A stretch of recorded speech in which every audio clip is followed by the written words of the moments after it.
Bon après-midi à tout le monde. Donc, je vais essayer de vous dire comment l'ergonome que je suis, l'ergonomie, aborde le problème des blessures scolaires. Je n'aborde absolument pas les blessures dont on vous a si bien parlé ce matin. Moi, ce sont les blessures liées à des contextes d'apprentissage qui ne sont pas adaptés aux réalités de l'enfant et qui le font terriblement souffrir.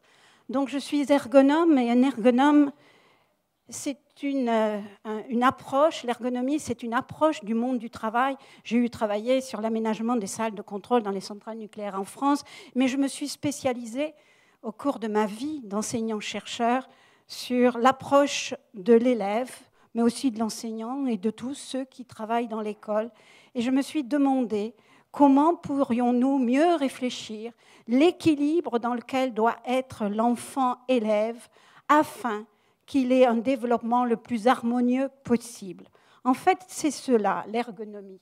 Je cite un constat, il y a 16,7% des enfants pour lesquels l'école est une source de souffrance, données que j'ai extraites d'un document que vous avez sans doute dans vos dossiers qui ont été distribués. Donc l'ergonomie, c'est cette problématique. Comment concevoir l'équilibre dans lequel l'élève doit être pour faire? C'est cette science du compromis entre les réalités humaines, qui sont-ils, quels sont leurs besoins, puisque nous nous intéressons aux enfants-élèves, nous allons parler essentiellement des élèves et des enfants, des adolescents également. Quel compromis trouver, quelle adéquation trouver entre les contextes de travail qu'on leur impose, les contextes de vie qu'on leur impose et la satisfaction nécessaire de leurs besoins fondamentaux si l'on veut qu'ils aient un développement le plus harmonieux possible. L'ergonomie, c'est cette approche du monde du travail qui vous dit il n'y a pas d'erreur humaine, il n'y a que des fautes de système. Nous avons des élèves en très grande difficulté.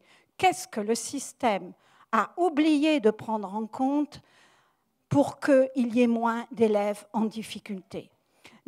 L'ergonomie est cette approche-là qui nous dit il y a des connaissances à avoir pour aménager les situations scolaires. Je regrette beaucoup quand je suis dans des groupes de travail dans les communes, les collectivités territoriales, où je découvre l'aménagement des contextes de vie des enfants élèves menés par ce personnel, ces personnes-là, je découvre qu'ils n'ont pas les connaissances sur les besoins de l'enfant pour mettre en place des dispositifs dont l'ambition annoncée est la réussite de tous. Au contraire, encore plus d'enfants seront marginalisés si l'on a oublié les besoins de l'enfant pour qu'il puisse grandir sur tous les plans le plus harmonieusement possible. Je constate aussi que s'il y a manque d'équilibre entre les deux, si l'équilibre est trouvé ou n'est pas là, eh bien, on va avoir des problèmes précis. Je remarque avec vous, vous le savez mieux que moi, certains le savent mieux que moi, que l'habituation, ce réflexe qui permet d'ignorer des signaux non pertinents quand on est en train d'exécuter une tâche, ce premier module d'un réflexe cérébral que l'on appelle le processus de l'attention, se construit très lentement chez l'enfant, il est abouti, on dit, vers 15-16 ans, eh bien, comment peut-on demander à l'heure actuelle à des enseignants de faire le diagnostic, d'abord premier, après il y a des spécialistes qui viendront sans doute, de déficit attentionnel, alors que l'enfant est en train justement de construire les clés dans sa tête pour pouvoir se rester sur une tâche, se concentrer sur une tâche, ne pas papillonner dans tous les sens. Nous constatons aussi que le manque de connaissances sur l'enfant, les horloges biologiques, oui, Hubert Montagnier est ici présent, il était au jury de ma thèse, j'ai travaillé sur les rythmes du cerveau humain en tant que fondamentaliste, chercheur fondamentaliste. Eh bien, cette méconnaissance sur le fait que le cerveau bat comme le cœur, qu'il y a des moments pour faire, des moments pour dormir, y compris pendant la journée de vie de l'enfant à l'école, si l'on veut qu'il grandisse correctement, eh bien, je peux vous dire qu'avec la réforme présente à l'heure actuelle, il y a des enfants qui sont réveillés de la sieste, alors que l'on sait que c'est pendant le sommeil qu'ils vont construire les clés pour mieux apprendre. Et l'on fait des diagnostics, à mon avis, de plus en plus présents dans le monde scolaire, d'enfants en difficulté d'apprentissage, alors que ce sont les contextes qui les mettent en difficulté. Donc c'est ça, cette approche ergonomique du monde scolaire. Alors la question, vous avez les réponses. Je vous dis que des banalités cet après-midi. Mais je vous propose cette approche globale des conditions de vie et de travail des enfants. Je vous propose une approche dans laquelle, bien sûr, quand on évoque les besoins fondamentaux des enfants, tous ces besoins sont aussi importants les uns que les autres. Ne confondez pas avec la pyramide de Maslow qui parle des relations interpersonnelles. Je ne suis pas sociologue, je suis biologiste. Je ne vous parle que de réalités biologiques. Eh bien, dans ces réalités biologiques, ce matin, on a entendu le nom de Damasio, quelqu'un l'a cité, mais on a bien compris que l'émotion et l'apprentissage, ça ne fait qu'un. Mais il n'y a pas que ça. Il n'y a pas que ces dispositifs-là qui vont permettre aux enfants de retrouver le chemin des apprentissages. Il y a aussi d'autres besoins qui doivent être satisfaits. Et bien sûr, d'abord, les besoins sensu stricto, les besoins les plus basiques, les plus évidents, l'alimentation. Quand je vois qu'une directive nationale a emmené dans certaines circonscriptions à ce que l'on supprime le petit déjeuner le matin dans les écoles maternelles et que j'observe des enfants en classe complètement à côté des ateliers que propose la maîtresse. Et quand je dis « Est-ce que tu as mangé avant de venir à l'école ce matin ?» Non. Eh bien, il n'a rien dans le ventre, ce petit. Et vous croyez qu'il va pouvoir, en maternelle, là j'étais avec des jeunes professeurs stagiaires dans des classes de maternelle, ces souvenirs-là que j'évoque avec vous, eh bien ces enfants-là, ils ne peuvent pas fonctionner en classe, évidemment. Donc quand les besoins sensu stricto ne sont pas là, ou quand ils sont là, eh bien ce sont les besoins alimentaires. Je n'évoque pas avec vous la souffrance des adolescents qui ne peuvent plus manger dans l'établissement scolaire parce qu'on a mis les options entre midi et 2 heures. Comment peut-on imaginer qu'avec de telles conditions de vie et de travail, on ne fabrique pas tous ces élèves en refus, en rejet, en difficulté d'apprentissage scolaire? Dans les besoins sensu stricto, il y a évidemment... Mais je ne veux pas vous faire un cours de chronobiologie. Vous savez que le cerveau bat, vous savez qu'il y a plusieurs horloges dans la tête. N'empêche que dans le monde scolaire, on a complètement oublié que l'élève ne peut pas faire n'importe quoi avec autant d'efficacité. Qu'à 15h30, l'heure où finit notre école primaire publique à l'heure actuelle, c'est le moment où il serait le mieux pour les apprentissages. Parce que biologiquement, c'est comme ça que fonctionne le cerveau humain. Dans les besoins biologiques sensu stricto, il y a évidemment le besoin de pause, baisser son énervement cérébral dans la journée. Je travaille beaucoup à l'heure actuelle, maintenant que je suis libérée de mes obligations institutionnelles, je travaille beaucoup avec la mise en place de dispositifs dans les écoles comme de vraies pauses. Oui, la récréation. Les sociologues défendent la récréation comme le lieu des interactions libres où l'on voit l'enfant évoluer dans sa personnalité. Je suis d'accord avec eux, mais cet enfant est élève. Il faudrait qu'il revienne en classe en ayant de nouveau recomposé les ressources pour continuer sa demi-journée de classe ou son quart de journée de classe, puisque la récréation partage la matinée et l'après-midi par le milieu. Sauf qu'ils reviennent tellement énervés que les enseignants me disent: qu'est-ce qu'on peut faire? Eh bien, oui, on met en place des dispositifs pour que la récréation soit une vraie pause. Une vraie pause, je ne veux pas parler ici des enseignants, mais quand je suis dans un établissement scolaire toute la journée, que je vois les enseignants aller dans le parking, dans leur voiture, s'isoler du bruit pour pouvoir continuer leur journée, je me dis, mais comment peut-on aussi peut penser les conditions de vie et de travail dans les établissements scolaires et comment peut-on laisser tous ces enfants dans la cour parqués comme du bétail alors qu'il fait froid, qu'il pleut, j'ai vu ça et je le vois encore. Et on imagine qu'après en classe ils vont y arriver, mais ce ne sont pas des individus, ce sont des individus normaux, ils vont être épuisés. Donc les besoins biologiques sensu stricto, vous avez compris que le chapitre est large. Les besoins affectifs, je ne reviendrai pas, mais vous avez compris, c'est vrai, que l'OCDE nous raconte que le premier déterminant de la réussite de l'enfant, c'est l'image que l'adulte lui renvoie de ses capacités à réussir. Donc, émotion et apprentissage ne fait qu'un. Je regrette que dans les référentiels de compétences sur lesquels les enseignants appliquent leur dispositif ou appuient leur dispositif, il n'y ait pas apprendre à maîtriser l'émotion, à comprendre l'émotion comme un outil pour apprendre.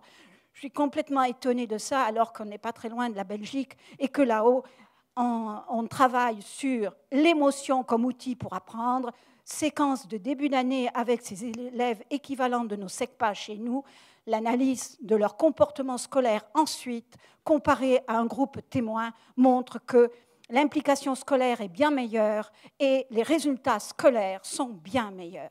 Mais on n'apprend pas à apprendre chez nous, évidemment. Besoin de sens. Je suis là toujours en biologiste.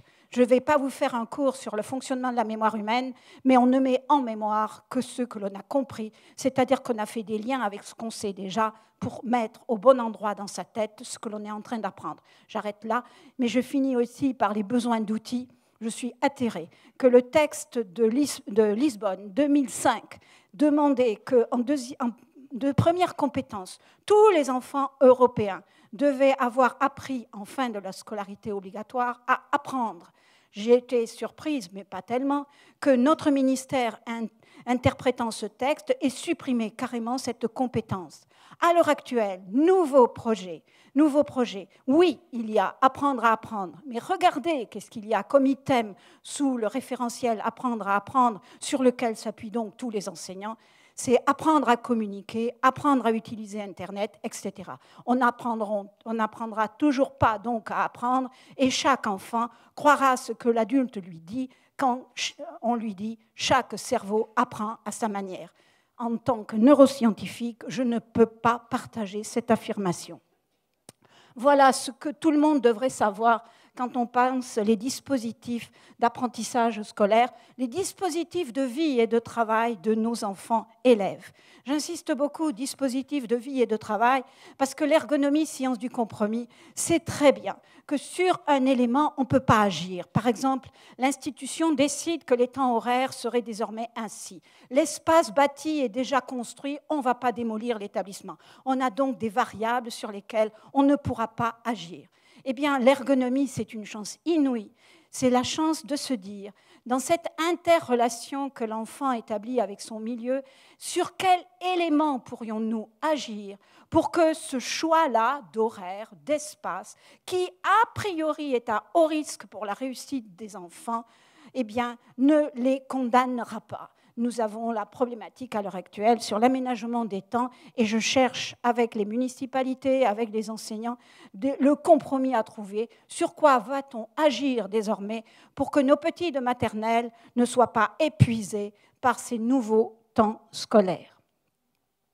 Donc voilà, nous sommes sur cette réalité, contexte de vie et de travail scolaire. C'est un travail partenarial qu'il faut tenir. C'est vrai que l'institution scolaire pose le problème des rythmes scolaires, mais quelle hypocrisie, on emploie le mot de rythme pour parler de temps. On ne parle pas des rythmes de l'enfant quand on parle des temps scolaires. Donc là, il y a un moment pour faire vite et bien, il doit pouvoir se poser pendant la journée. L'institution scolaire devrait savoir tout ça. Que apprendre à apprendre, apprendre à comprendre, apprendre à raisonner, ça s'apprend. Et qui le leur apprend? J'invite donc à ce que les référentiels de compétences soient mieux appuyés sur ces réalités. Et puis, vous avez tout ce qui est autour de l'émotion, mais vous avez compris que ma vie professionnelle m'a beaucoup amenée à être dans les écoles, puisqu'en tant que formateur IUFM, c'est vrai que la modalité d'évaluation dans les classes mériterait d'être revue. Il vaudrait mieux que les enfants sachent vraiment ce qu'ils savent de ce qu'ils ne savent pas, afin qu'ils restent toujours confiants dans leur capacité à apprendre. Mais il y a la vie à la maison, il y a la vie en dehors. Il faudrait aussi que les parents ne fassent pas de la note une obsession. J'ai mis « et plus ». Et oui, il faudrait que les parents aident à ce parcours-là. Il faudrait donc, et je ne suis pas dans l'utopie, je sais que les parents sont très demandeurs, je les rencontre souvent. C'est vrai que l'équilibre affectif, émotionnel, doit être le plus présent par rapport à cet enfant élève. Et puis aussi, il y a toutes les réalités autour du bien dormir suffisamment. À l'heure actuelle, les parents sont paniqués. Ils sont sur leur tablette le soir, très longtemps, ils ne s'endorment plus, c'est normal. L'hormone qui permet d'entrer en sommeil est inhibée par les rayonnements de l'écran. Voilà, donc c'est des choses qu'il faut savoir. L'aménagement des conditions de vie et de travail d'un enfant, d'un adolescent, c'est un parcours partenarial. On ne peut aboutir que si on travaille tous ensemble et si on a tous une culture partagée sur les besoins de ces enfants, adolescents, élèves. Et oui, quand on oublie le jeune, nous appelons cela, nous en ergonomie, une situation de conflit. Et quand il y a conflit, ça ne marche pas. Les descripteurs sont immédiats. Difficulté d'apprentissage, décrochage scolaire. Un congrès de l'Appel, il y a quelques années, a fait un travail sur le décrochage scolaire. Et j'ai participé avec une collègue québécoise qui parlait aussi du décrochage scolaire. C'est une réalité. La violence, oui, j'ai une histoire à vous raconter. J'étais un jour dans un établissement scolaire avec des enseignants qui semblaient en formation, avec des enseignants qui semblaient très peu disponibles pour m'écouter. Je leur ai dit, mais qu'est-ce qui se passe ? Ben oui, hier, il s'est passé quelque chose. Ah bon, et quoi ? Eh bien, à 13h de l'après-midi, dans la cour de récréation, il y a eu une bagarre générale. L'un a regardé l'autre avec un regard qui n'a pas plu. Ils se sont bagarrés. J'ai dit, mais où sont-ils à 13h de l'après-midi ? Ils sont dehors, dans la cour, tous ensemble. Mais il y a tellement d'espace qui pourrait être ouvert afin que chacun aille vers l'endroit où il a envie d'aller. Il y en a qui auraient envie de travailler au niveau scolaire. Les CDI, d'ailleurs, sont surbookés à ce moment-là. Il y en a qui auraient envie de discuter avec d'autres, de jouer à des jeux calmes. Mais parqués dans une cour, ne vous attendez pas à ce que ce descripteur se porte mieux si on continue à leur faire vivre des situations comme celle-là. Et ensuite, pour moi, qui ne suis pas du tout spécialiste, pour moi, le trouble de l'apprentissage, c'est le risque que l'on peut trouver au bout du chemin, c'est-à-dire que de la difficulté, c'est devenu un trouble, mais difficulté et trouble quand on est dyslexique, l'accompagnement de l'enfant est peut-être le même. Les orthophonistes sauraient mieux le dire que moi. Refaire des connexions qui n'ont pas pu se construire au bon moment. Voilà quelques histoires singulières avant de vous dire comment on pourrait avancer. C'est des histoires que j'ai vécues. Un jour, j'étais dans une école maternelle, midi, 1h moins le quart du milieu de la journée. J'étais là pour aménager le temps périscolaire avec la municipalité et je vois sortir un enfant tout petit d'une classe. J'ai appris qu'il sortait d'une classe. J'ai dit, d'où vient ce tout petit de moyenne section de maternelle ? On me répond, il vient de l'aide individualisée. Je ne lance pas la pierre aux enseignants, mais je sais qu'ils ont à mettre en place des dispositifs et ils n'ont pas les horaires pour les mettre. Donc, dans cette école, on avait mis en place un dispositif d'aide individualisée de midi à 12h45. Et ce petit de moyenne section arrivait dans le cours pour aller manger avec les grands dans le cadre du 2e service de la cantine. J'ai voulu en savoir un peu plus.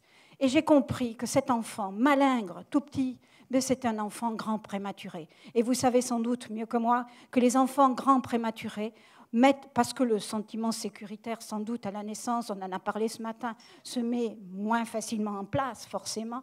Eh bien, donc, ces enfants ont besoin de beaucoup dormir, y compris pendant la journée, pour rattraper le niveau de développement des autres. Eh bien, ce petit, au lieu d'aller manger tôt et de dormir après, eh bien, il était à l'aide individualisée. Je suis sûre, hélas, tristement sûre, que cet enfant sera en rejet de l'école, en très grande difficulté d'abord, et sera dans des parcours qu'il n'aurait pas dû vivre si l'école avait compris ses besoins. Cet enfant de CP et ses difficultés pour passer à l'écrit, ça c'est très intéressant. Juste, dernière minute. Oh là. Juste cette histoire, après je vous donne la dernière image. Oui, ce petit, je vais voir une jeune prof stagiaire qui me dit « il y a un enfant dyspraxique dans cette classe ». Ah bon ?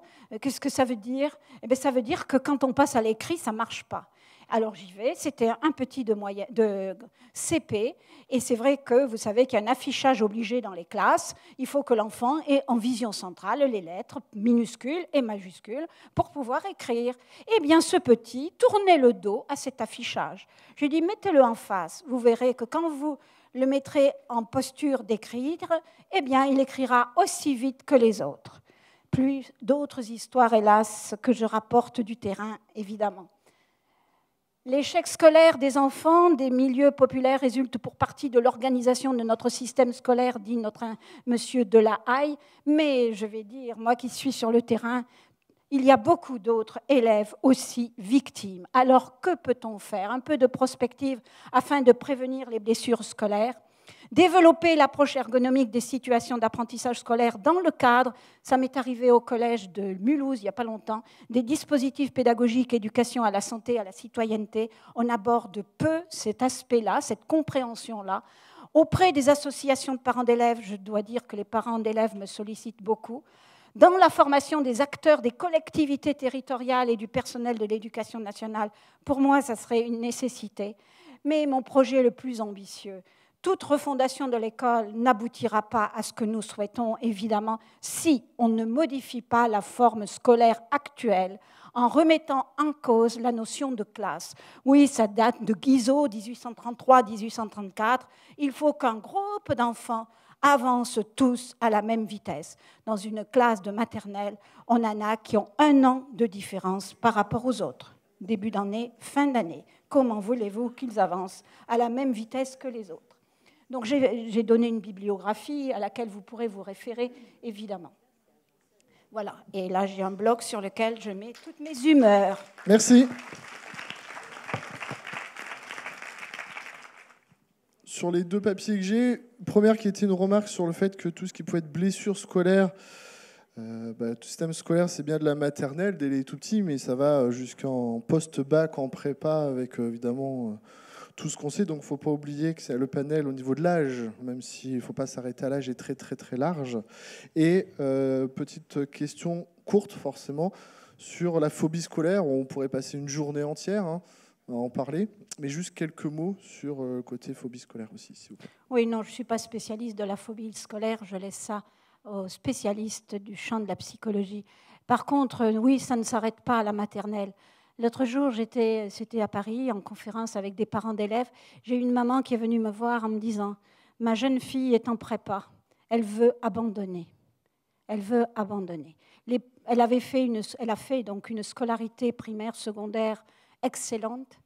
Elle n'avait jamais eu de mauvaises notes dans toute sa scolarité. Et je dis, quel dommage de ne pas avoir formé, préparé ces jeunes à gérer leurs émotions. S'ils avaient appris à gérer leurs émotions, peut-être que devant une note, elle aurait relativisé. Quel dommage d'avoir fait de la note l'objectif à atteindre, plutôt que de se dire quelle est la compétence que je ne possède pas, qui fait que je n'y arrive pas et j'ai de mauvais scores. Voilà donc une maman dont sa jeune fille a abandonné sans doute, des parents complètement désolés parce qu'ils comprenaient que le parcours scolaire de sa fille ne lui avait pas permis de construire des compétences pour aller jusque-là où elle avait pu aller, tout simplement. Donc moi, quand je travaille avec des collégiens, des lycéens, quand je les rencontre en classe terminale pour qu'ils, dès le début de l'année, ils construisent les bons outils pour réussir leur fin d'année, je découvre, atterrée, que les dispositifs pour apprendre, ils ne les connaissent toujours pas. Un jour, donc, j'étais là, je raconte comment on apprend, donc la mémoire, il faut des liens, il faut que ça soit structuré, bien sûr, il faut avoir confiance en soi, évidemment, mais s'il n'y a pas de lien, si ce n'est pas structuré, ça ne marche pas. Et je leur parle de la fiche synthétique. On n'apprend pas par cœur en cours, on apprend d'abord les mots-clés, ensuite peut-être des phrases clés. C'est comme ça que l'on apprend, mais on fait une fiche pour pouvoir identifier ces mots-clés. J'ai été très étonnée qu'à la fin de mon intervention, j'ai eu des élèves qui sont venus en bas de l'amphi me dire « Madame, comment on fait une fiche synthétique ?» Voilà. Donc heureusement, j'avais des professeurs référents autour de moi, je les ai renvoyés vers leurs professeurs. Mais voyez un peu le déficit dans notre contexte scolaire autour des compétences premières pour être élève. Apprendre à gérer ses émotions, mais comme outil pour apprendre. Regardez dans les établissements scolaires, qu'est-ce qu'il y a? Il y a des affiches pour vivre ensemble. Ok, je suis d'accord avec vous, on apprend à vivre ensemble. Mais est-ce qu'il y a des affiches, règles pour apprendre? Voilà ce que je fais dans certains établissements. On construit avec des élèves de seconde des affiches, règles pour apprendre, ou avec des élèves de grande section de maternelle. Oui, l'année prochaine, ils seront à l'école élémentaire. Il faudra qu'ils sachent comment on fait pour être élève. Vous savez, même des lycéens, quand je leur demande qu'est-ce que c'est qu'apprendre pour vous, écoutez la maîtresse, écoutez le prof. Voilà. Donc, juste une dernière question parce qu'elle est importante. Je demande juste de répondre si vous pouvez en 2 minutes, ce qui est très compliqué parce que la question portait sur le déficit attentionnel, qui est quelque chose qui est très très actuel, etc. Est-ce que vous avez juste quelques éléments sur le déficit attentionnel que vous pourriez partager en version courte? Et après on terminera, on passera à l'intervention suivante après. Non, je ne dirais pas que je suis spécialiste du déficit attentionnel. Mais avant de venir vous rencontrer, ça m'a donné la nécessité de voir un peu quels sont les tests que l'on pratique pour identifier que des élèves ou des enfants ou des adultes sont en déficit attentionnel. Et je découvre qu'en fait, c'est sur des traits comportementaux. Et comme vous le savez, comme le grand éthologiste qui est à ma droite le sait, eh bien, le comportement, c'est l'expression de cette relation dialectique permanente entre le sujet et son milieu. Le sujet étant porteur, bien sûr, de son histoire personnelle, ça a été dit ce matin, mais donc les déterminants de son comportement pendant le test, je ne sais pas comment on fait pour identifier une fonction cognitive précise. Je ne les remets pas en cause, mais je suis triste de voir que l'Éducation nationale a demandé aux enseignants, alors qu'ils n'ont eu aucune réflexion là-dessus, de faire le pré-diagnostic des déficits attentionnels dès la maternelle. Dès qu'un enfant n'est pas dans la norme, regardez, pour moi, refonder l'école, c'est casser ce modèle scolaire actuel. Oui, prendre en compte. Et je vais vous dire, aux États-Unis, il y a un mouvement, si vous allez chercher, le redshirting. Les parents demandent que l'entrée en scolarité obligatoire soit liée au niveau de développement de l'enfant. Voilà ce qui serait bien raisonnable. Merci.